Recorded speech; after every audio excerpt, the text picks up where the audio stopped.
دنیا کے اندر کیا ہو رہا ہے؟ اسلام کی شبیہ مٹانے کی کوشش کی جا رہی ہے. دشمنان دین نے منصوبہ بنایا تھا. وہ یہ دیکھ رہے ہیں کہ یہ مسلمان فاقہ کشی کے باوجود پیغمبر اسلام کے ساتھ غداری نہیں کرتا ہے, خدا کے قرآن کے ساتھ غداری نہیں کرتا ہے, قرآن پر عمل کرتا ہے, مصطفیٰ کے فرمان پر عمل کرتا ہے.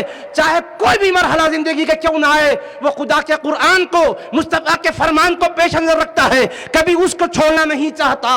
اور جذبہ ایسا ہے کہ جان دینا اس کے لیے آسان ہے, مگر کبھی اپنے ایمان کو بیچنا نہیں چاہتا, مصطفیٰ کے نظام کو بیچنا نہیں چاہتا. شریعت کو اپنی طبیعت پر غالب رکھتا ہے, طبیعت کو شریعت پر غالب نہیں رکھتا. طبیعت کوئی اور طرف جانا چاہے, شریعت کسی اور طرف لے جانا چاہے تو طبیعت کو کچلتا ہے, مصطفیٰ کی شریعت پر چلتا ہے. یہ مسلمان کی کیفیت رہی ہے. تو غیروں نے سوچا کہ یہ مسلمان میں یہ غیرت مندی جو ہے, اپنے مصطفیٰ کے ساتھ وفاداری اور رب کے ساتھ اس کا جو تعلق ہے یہ اتنا محکم ہے, اتنا پختہ ہے کہ بڑے بڑے معرکوں میں بھی اس کو ختم کیا گیا, اس کی نسلوں کو ختم کیا گیا, مگر جذبہ اس کا ختم نہیں ہوا. جاتے جاتے بھی دنیا کو یہی پیغام دے دیا, جو جان مانگو تو جان دیں گے, جو مال مانگو تو مال دیں گے, مگر نہ ہوگا یہ ہم سے ہرگز نبی کا جاہو جلال دیں گے. ظلم پر ظلم سہ کر یہ بولے بلال, ظالموں یہ تمہارا غلط ہے خیال, دامن مصطفیٰ ہاتھ سے چھوڑ دیں, اتنا کمزور ایمان ہمارا نہیں, اتنا کمزور ایمان ہمارا نہیں. مسلمان ہر دور میں اپنے ایمان کے ساتھ, اپنے قرآن کے ساتھ, اپنے حبیب کے فرمان کے ساتھ, علم و عرفان کے ساتھ, پوری توانائی کے ساتھ جیتا رہا, جس کی وجہ سے دنیا کو ایک پیغام مل گیا کہ تم ان کو مٹا نہیں سکتے, اس لیے کہ یہ وہ ہیں کہ جو اپنے مٹنے کو زندگی سمجھتے ہیں, کہ قرآن کو مٹتا ہوا نہیں دیکھ سکتے. کربلا نے بھی اس حقیقت کو بتا دیا تھا. امام علی مقام نے, اہل بیت اطہار کے نفوس قدسیہ نے اپنی جانوں کے نذرانے دیے, مگر مصطفیٰ کے دین کو پامال ہونے نہیں دیا. اپنے گھرانے کے ایک ایک فرد کو کٹتا ہوا دیکھا, مگر مصطفیٰ کے فرمان کو کٹتا ہوا دیکھنا گوارا نہ کیا. یہ ہمارے سامنے اسوہ ہے, یہ ہمارے سامنے قدوہ ہے. تو مسلمان اسی قوت کے ساتھ دنیا میں جی رہا ہے. تو دشمنان دین نے دیکھا ان کو اگر ہم شکست سے دوچار کرنا چاہیں تو کیسے دوچار کریں گے, قرآن سے ان کا رشتہ کیسے توڑیں گے, پیغمبر اسلام سے ان کا رشتہ کیسے توڑیں گے. انہوں نے خوب غور کیا تو ان کے دماغ میں, ان کے ذہن میں بات آئی کہ یہ جن ماؤں کا دودھ پیتے ہیں ان کی مائیں بڑی حیادار ہوتی ہے, بڑی غیرت مند ہوتی ہے, بڑی وفاشیار ہوتی ہے. کیسے؟ میں ایک حدیث پاک آپ کے سامنے رکھتا ہوں تاکہ ماؤں کی حیا بھی آپ کو معلوم ہو جائے. میرے آقا کا مبارک دربار ہے, ایک صحابیہ ام خلاد رضی اللہ عنہا نامی آقا کی بارگاہ میں حاضر آئی, اور حال یہ کہ ان کے صاحبزادے کسی معرکے میں شہید ہو چکے تھے. تو اپنے جوان صاحبزادے کی وفات کی خبر سننے کے بعد صدمے سے نڈھال ہو کر آقا کی بارگاہ میں حاضر ہوئی. اور حال کیا ہے؟ چہرے پر نقاب ہے, مکمل حجاب کے ساتھ آئی ہے, پورا پردہ کی ہوئی ہے, مکمل پردہ ہے, حجاب بھی ہے, نقاب بھی ہے, جلباب بھی ہے, پورے کے پورے پردے کے ساتھ آئی ہے, اور حضور علیہ السلام سے اپنے صاحبزادے کے بارے میں پوچھ رہی ہے, میرے آقا میرا بیٹا جو شہید ہو گیا اس کو اجر کس قدر ملے گا, یہ پوچھ رہی تھی.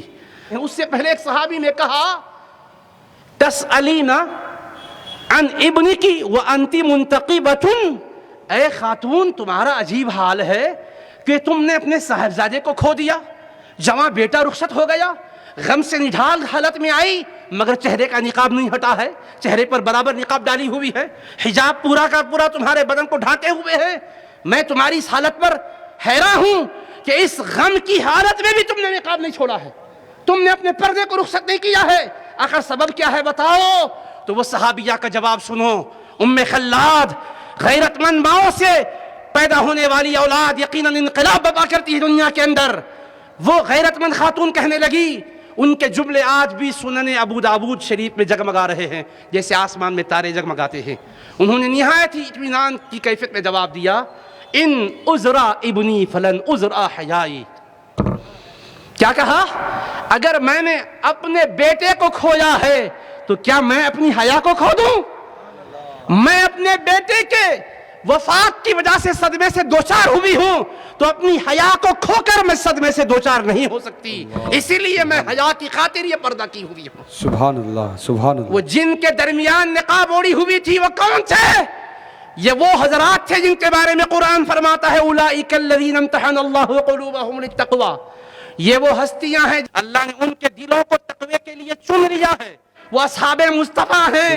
اللہ ان کے دلوں کا امتحان لیا تقوی کے لیے تو ان کو تقوی کا پیکر پایا، ان کے اندر پاکیزگی پائی، وہ پاکیزہ جماعت رضی اللہ عنہم جن کو اللہ نے سند کے طور پر عطا کیا، اور وہ صحابہ، پھر اہل بیت وہ جن کی طہارت کا قرآن نے اعلان کیا انما یرید اللہ لیذھب عنکم الرجس اہل البیت ویطہرکم تطہیرا، تو اہل بیت یا طہار پاک ہستیاں وہ وہاں موجود ہیں، صحابہ کرام تقوی والے وہ وہاں موجود ہیں، ان کے درمیان وہ صحابیہ نے نقاب نہیں اتارا ہے۔ ذرا سوچئے گا، آج لوگ کہتے ہیں آنکھوں کا پردہ ہے، بھائی آنکھوں میں پردہ ہونا چاہیے، نیتوں کو ہم دیکھتے ہیں پاکیزہ نیتیں ہیں، صاف نیتیں ہیں، ان سے بڑھ کی صاف نیت والے کون؟ وہ صحابہ سے بڑھ کے پاک نیت والے آج کے دور میں ہیں کیا؟ وہ پاک ہستیاں اہل بیت سے بڑھ کر کے آج ہیں؟ مگر میرے آقا نے فرمایا تھا حیدر کرار کو خطاب کر کے یا علی لا تتبع النظرة النظرة فإن لك الأولى وليس لك الآخرة، اے علی مرتضیٰ دنیا کو بتاؤ کہ اگر کسی اجنبی پر نظر پڑ جائے تو نظر جماؤ نہیں، پہلی نظر جو اتفاقاً پڑ گئی معاف ہے، بعد کی نظر پر پکڑ اور گرفت ہے، نظر کے بعد دوسری نظر ڈالنا حرام ہے۔ میرے آقا نے فرمایا ایک بدنگاہی جو ہوتی ہے وہ زہر میں بجھا ہوا شیطان کا تیر ہوتا ہے، شیطان کا تیر وہ بھی زہر میں بجھا ہوا کتنا نقصان دہ ہو سکتا ہے آپ اندازہ کیجیے۔ یہ تو تعلیم ہے رسول پاک کی۔ اب میں کہنا چاہتا ہوں یہ کہ وہ صحابیہ نے حیا کا اتنا خیال کیا کہ صاحبزادے فوت ہو گئے، شہید ہو گئے، آئی ہیں پوچھنے کے لیے، تب بھی انہوں نے اپنے نقاب کو نہیں چھوڑا۔ لوگ کہتے ہیں بھی نقاب ہے نہیں قرآن حدیث میں، تم نے نہ قرآن پڑھا ہے نہ حدیث پڑھی ہے۔ قرآن اور حدیث پڑھو تو تمہیں پتہ چلے گا، حدیث کے الفاظ ہیں وَأَنْتِ مُنْتَقِبَةٌ، کہ تم نقاب کی حالت میں آئی ہو، چہرے کا نقاب نہیں ہٹا ہے۔ کہنے لگی میں نے اپنے فرزند کو کھویا ہے، میں اپنی حیا کو ہرگز نہیں کھوئی ہوں، میں اپنی حیا پر کوئی مصیبت کو برداشت نہیں کر سکتی، بیٹے پر مصیبت آئی ہے، صدمہ میں سہ رہی ہوں، میرے آقا خوشخبری سنائیں گے کہ کتنا اجر ملے گا، تو میرے آقا خوش ہو کے فرمانے لگے تمہارے بیٹے جو شہید ہوئے ان کو 2 شہیدوں کے برابر اجر ملے گا۔ کتنا؟ 2 شہیدوں کے برابر اجر۔ اللہ کی حبیب کی بارگاہ سے جو چاہے انعام آقا عطا کرے، ایک شہید کے برابر ثواب فرمائے تو اتنا ملے گا، 2 فق کے برابر ملتا ہے فرمائے تو اتنا ملے گا۔ رب نے تو اختیار دیا میرے حبیب ثواب کے خزانے آپ کے حوالے ہیں، جتنا چاہو دلاؤ، جس کو جتنا چاہو عطا فرما دو۔ میں نے کب پابندی لگائی ہے؟ آپ کی عطائیں ہیں میرے مصطفیٰ، امت میں بانٹتے جائیے، دنیا کی نعمتیں بھی بانٹیے، آخرت کا ثواب بھی بانٹیے۔ تو میں کہنا یہ چاہتا ہوں کہ حیا کا ایسا پاکیزہ ماحول کہ جس میں خواتین اس کیفیت میں بھی اپنے نقاب کو چھوڑی نہیں،